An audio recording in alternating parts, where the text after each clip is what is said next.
This is Akashvani. In the program Spotlight, now we bring you a discussion on investment in disaster-resilient infrastructure to ensure a better future. The participants are Tripti Parule, former advisor, National Disaster Management Authority, NDMA, and Dhawan, anchor. Hello and welcome to our program. Our topic for today's discussion has extreme relevance for each and every one of us, and the topic is investment in disaster-resilient infrastructure to ensure a better future. Just to give you a little context, listeners, the unfortunate reality is that devastating and destructive natural disasters are occurring more and more often across the world. And we are now seeing them happen in places which actually have no prior history of disasters. These places now are unprepared and ill-equipped to handle such fallouts of a disaster. Antiquated infrastructure such as government buildings, power grids and transport infrastructure can be destroyed or rendered inoperable in a matter of minutes due to these disasters. Well, modern disaster-resilient infrastructure is designed to reduce the impact of a major event. And to have a conversation on this, we are delighted to have with us Tripti Parule, former advisor, NDMA. Tripti, welcome to our program. Thank you. Wanting to understand from you to begin with, Tripti, why is disaster-resilient infrastructure important, particularly in the Indian context, and what really does it mean? It's a very relevant thing, as we all know that we are losing hundreds and thousands of houses every year, India and worldwide, to natural disasters. We are losing several infrastructures to natural disasters every year. And Coalition for Disaster Resilient Infrastructure, which was started in 2019, which is a coalition for 39 countries, so including United Nations agencies and multilateral development banks and private sectors and academic institutions. We need to work on infrastructure which is disaster resilient. Extremely important because we can't be spending our resource and money and power and everything towards building the same infrastructure again and again instead of doing something else. So it's very, very important. And as climate change is happening, we all know it. Disasters is bound to happen, especially natural disasters. And there's very little that we can do to stop it.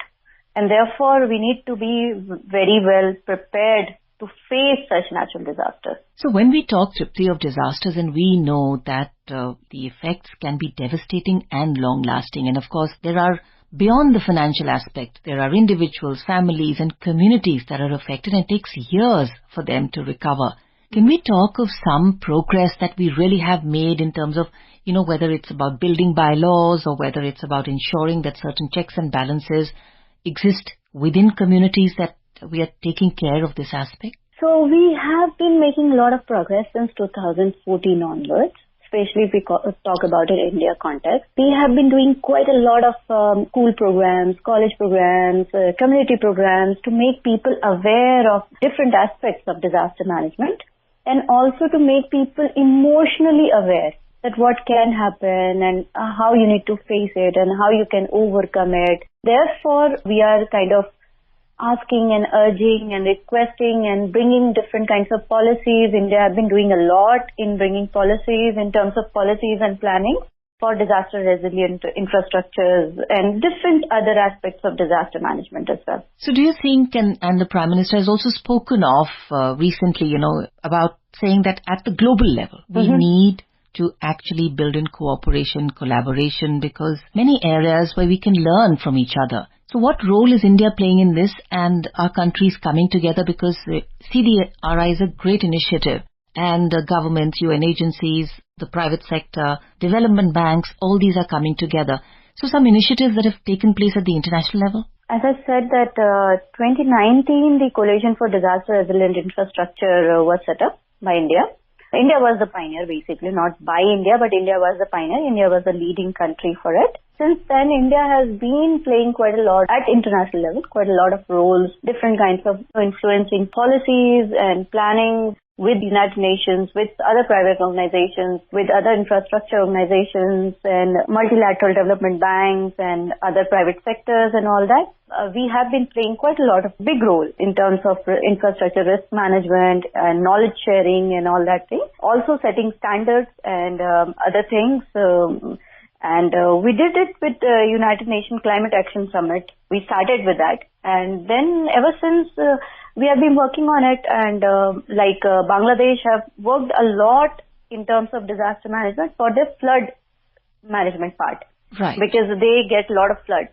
But India is a country that gets flood, that gets all kinds of natural disaster, has to face tsunami, has to face all kinds of natural disaster every year. So therefore, we need to be prepared 360 degrees. And therefore, it's a country where we also have a hurricane coming in, we also have cyclones, we also have heavy rainfall, cloud bursts, drought, all kinds of situations. So therefore, we have been working a lot, and we have been sharing our knowledge with different kinds of countries. We have been taking different agencies' help also in building different disaster resilient infrastructures, including IITs and all that as part of it.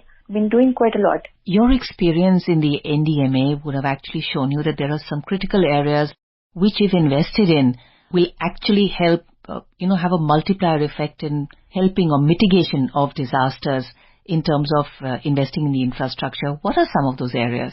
So if I talk about my personal experience when I was part of NDMA, then one of the major disasters that I was part of it, handling and mitigating and planning and all that was Phylline, which was a cyclone for Orissa. This is 2013. It was pre-disaster planning, then during disaster and after disaster planning that we did. And that was really interesting, and things that come out of it that we need to be we were very focused and we were able to handle Phylline very, very well. I would say as a country, we were very successful in handling Phylline, kind of very big cyclone, with almost very little collateral damage, almost very little infrastructure damage, because we had a lot of infrastructure in place. And that is why infrastructure becomes very, very important, especially while handling natural disasters. What we're also understanding from you, Tripti, is that pre-disaster preparation is also very critical, whether it's evacuation, extremely critical. That is the most critical for that matter. Right. Because that's where you involve public. During, it's all in the hands of government agencies, and after is also mostly in the hands of government agencies and some NGOs and some private organizations. It's okay. But pre-disaster is where you involve all kinds of community involvement, it's a people involvement, it's a personal involvement that happens. Right. So what are some pre-disaster infrastructure initiatives that can really help, whether it's about predicting, whether it's about intensity, how people are evacuated? What are some measures? So it's depending on, if we talk about earthquake, then we can't take much of pre-disaster, apart from the fact that we can teach people how to duck themselves during earthquake, how to save themselves, how to have infrastructure in place, which is disaster resilient infrastructure, which is basically our topic, what we are talking. But earthquake kind of thing, pre-disaster, not much, organizing skills that we can involve. But then if there is cyclone which is predicted, if tsunami, we can't do much pre-disaster. It's apart from infrastructure, disaster resilient infrastructures and some kind of basic community management and all that. Apart from that, because it's not predicted as such. Earthquake is not predicted as such. Cloudburst is not predicted as such. But yeah, definitely for drought, definitely for floods, definitely for cyclones, which is a predicted disaster. It is going to come and we can be prepared. So there's quite a lot of things that is done. When we talk of the role of a community, and you've also said that it's very, very important, what are some challenges in working with the communities, and how can communities actually support, whether it's NDMA or any other agency that is wanting to help in mitigation of disasters? If I again talk about Phylline, which happened during when I was part of NDMA, very big cyclone, and Orissa, very huge area of Orissa, and that was again very populated area also. Ganjam district, very populated area of Orissa was going to be affected by this disaster. And that is the period which was during the Dashera or Durga Puja period, which is again a very important occasion for that part of the country. And communities gathered together and they do celebrations and pujas and all that kind of things. So because we had a very good infrastructure in place, we also had very good community program going on for last 1 decade almost in Odisha, and Odisha was very well prepared with their communities and all that. Evacuation, which is one of the largest evacuation ever happened, took place within 48 hours.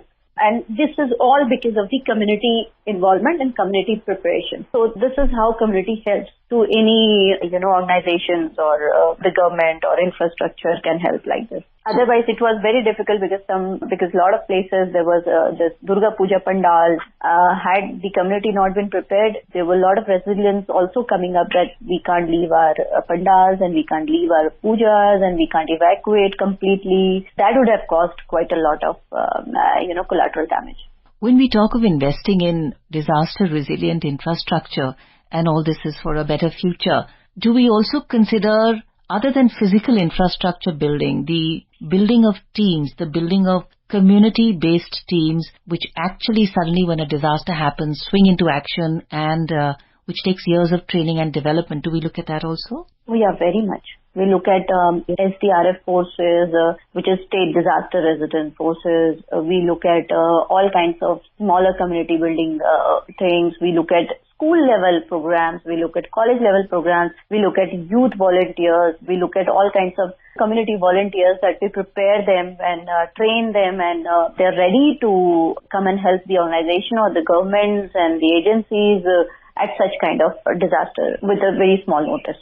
Success stories, Tripti, are always very empowering. Would you like to share a success story where the community has come together and small little teams have actually managed to create this large web of people that have been there to help out? Filene was the largest evacuation ever happened in the world before any disaster. And it was all small communities where the whole world, every single network of the world that I gave interview were predicting and questioning and asking, and every agency of the world, every news agency of the world predicted that there will be death tolls going in 3 digits, some predicted in 4 digits. In fact, China's news agency, the main news agency, predicted that we will go in 4 digits, the death toll. And the death toll remained under 2 digits. It was remains in single digit. And it all happened because of the community preparation. Not that the government went and pulled every single person out and lakhs of people came out. No, it was all community that was prepared for last 10 years, and they knew that what to do, how to do it, and they were able to save kettles also, not just human life, but kettles were also saved because of the community preparation and community coming together and helping and all that. So it was really, really amazing. So what are some areas of infrastructure that we really need more development in, and where the government is also focusing on to make it more disaster resilient? Government is doing quite a lot and building a lot of infrastructure, which is disaster resilient infrastructure, whether it's bridges in the hills or whether it is some new constructions happening and all that kind of things. But yeah, we need quite a lot. India is still way to go in disaster resilient infrastructure. We need quite a lot of community preparation and also government preparation and the other agency preparation. And we need to look into a more disaster resilient infrastructure and also environment at the same time, because you need to protect, you need to also be a little bit prepared about the environment part also. So what we're really understanding, you say, Tripti, is that India is a diverse country, really varied in terms of its coastline, its mountains, and the possibilities of different kinds of disasters. Yeah, and we have desert, we have all kinds of things, so yeah. And of course, a very highly populated country too, we are. So keeping all this in mind, and I think you're saying, of course, we have come a long way, but of course we have miles to go, because finally it's about people, it's about their lives, and how a simple event on one day can actually make generations struggle. And I think that's the imperative need of every agency to come in shoulder to shoulder and ensure that infrastructure, physical, emotional, and actually community-wise, is all ready and waiting, because we don't know when disasters can strike. Thank you so much for coming on to our program, Tripti. Parule, it was a pleasure speaking with you. Thank you. You were listening to a discussion on investment in disaster-resilient infrastructure to ensure a better future.